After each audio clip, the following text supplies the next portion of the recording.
and guided me through that phase.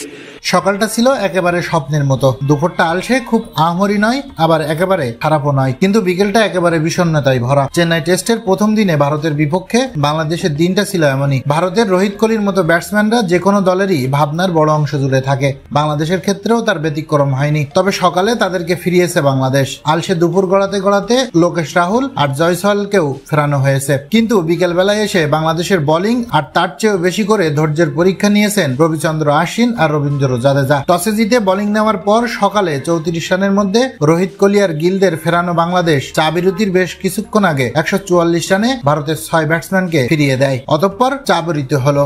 ভারতের run তখনও 6 উইকেটে 176, কিন্তু চায়ের সঙ্গে ভারতের সপ্তম উইকেটে জুটি বাঁধা 2 ব্যাটসম্যান কি খেয়েছেন কে জানে। দুজনের আর আউট হওয়ার নামগন্ধ নেই। চা বিরতির আগে কোথায় 200-220 মধ্যে ভারতকে অল আউট করার স্বপ্ন দেখেছিল বাংলাদেশ। সেই স্বপ্ন ভেঙে দিয়ে ক্যারিয়ারের 6ষ্ঠ সেঞ্চুরি তুলে নিয়ে ভারতকে চালকের আসনে আনেন অশ্বিন। জাদেজাকে সঙ্গে নিয়ে বাংলাদেশি বোলারদের উপর চড়া হয়ে রানের গতি বাড়াতে থাকেন। দিন শেষে জাদেজা 88 আর অশ্বিন 102 রানে অপরাজিত আছেন।